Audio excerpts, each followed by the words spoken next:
ಒಂದು ದಟ್ಟವಾದ ಕಾಡಿನಲ್ಲಿ ಒಂದು ವಯಸ್ಸಾದ ಸಿಂಹವಿತ್ತು. ಅದಕ್ಕೆ ವಯಸ್ಸಾಗಿದ್ದರಿಂದ ಮೊದಲಿನಂತೆ ವೇಗವಾಗಿ ಓಡಿ ಬೇಟೆಯಾಡಲು ಸಾಧ್ಯವಾಗುತ್ತಿರಲಿಲ್ಲ. ಹಸಿವಿನಿಂದ ಕಂಗಾಲಾದ ಸಿಂಹವು ಒಂದು ಉಪಾಯ ಮಾಡಿತು. ಸಿಂಹದ ಉಪಾಯ.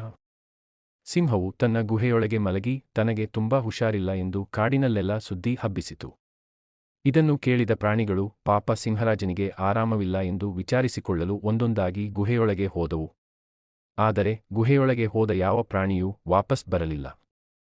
ಹಸಿದಿದ್ದ ಸಿಂಹವು ತನ್ನನ್ನು ನೋಡಲು ಬಂದ ಪ್ರಾಣಿಗಳನ್ನು ಒಂದೊಂದಾಗಿ ತಿಂದು ಸುಖವಾಗಿತ್ತು. ನರಿಯ ಪ್ರವೇಶ. ಒಂದು ದಿನ ಬುದ್ಧಿವಂತ ನರಿಯೊಂದು ಸಿಂಹದ ಆರೋಗ್ಯ ವಿಚಾರಿಸಲು ಅಲ್ಲಿಗೆ ಬಂದಿತು. ಅದು ಗುಹೆಯ ಒಳಗೆ ಹೋಗದೆ ದೂರಿಂದಲೇ ನಿಂತು, ಸಿಂಹರಾಜರೇ, ಈಗ ನಿಮ್ಮ ಆರೋಗ್ಯ ಹೇಗಿದೆ ಎಂದು ಕೇಳಿತು. ಸಿಂಹವು ಒಳಗಿನಿಂದಲೇ ಮೆಲ್ಲಗೆ, ನನ್ನ ಆರೋಗ್ಯ ತುಂಬಾ ಕೆಟ್ಟಿದೆ ನರಿರಾಯ, ದಯವಿಟ್ಟು ಒಳಗೆ ಬಂದು ನನ್ನ ಜೊತೆ ಸ್ವಲ್ಪ ಹೊತ್ತು ಮಾತನಾಡು ಎಂದು ಕರೆಯಿತು. ನರಿಯ ಜಾಣ್ಮೆ. ನರಿಯು ಗುಹೆಯ ಮುಂದಿನ ನೆಲವನ್ನು ಸೂಕ್ಷ್ಮವಾಗಿ ಗಮನಿಸಿತು. ನಂತರ ಅದು ನಗುತ್ತಾ ಹೀಗೆ ಹೇಳಿತು. ಕ್ಷಮಿಸಿ ಸಿಂಹರಾಜರೇ, ನಾನು ಒಳಗೆ ಬರಲು ಸಾಧ್ಯವಿಲ್ಲ, ಏಕೆಂದರೆ ಇಲ್ಲಿ ಗುಹೆಯ ಒಳಗೆ ಹೋದ ಪ್ರಾಣಿಗಳ ಹೆಜ್ಜೆ ಗುರುತುಗಳು ಮಾತ್ರ ಕಾಣಿಸುತ್ತಿವೆ. ಆದರೆ ಒಂದೇ ಒಂದು ಪ್ರಾಣಿ ಕೂಡ ಗುಹೆಯಿಂದ ಹೊರಗೆ ಬಂದ ಹೆಜ್ಜೆ ಗುರುತು ಕಾಣಿಸುತ್ತಿಲ್ಲ. ಹೀಗೆ ಹೇಳಿದ ನರಿಯು ಅಲ್ಲಿಂದ ತಕ್ಷಣ ಓಡಿ ಹೋಗಿ ತನ್ನ ಪ್ರಾಣ ಉಳಿಸಿಕೊಂಡಿತು. ಈ ಕಥೆಯ ನೀತಿ, ಮೋರಲ್.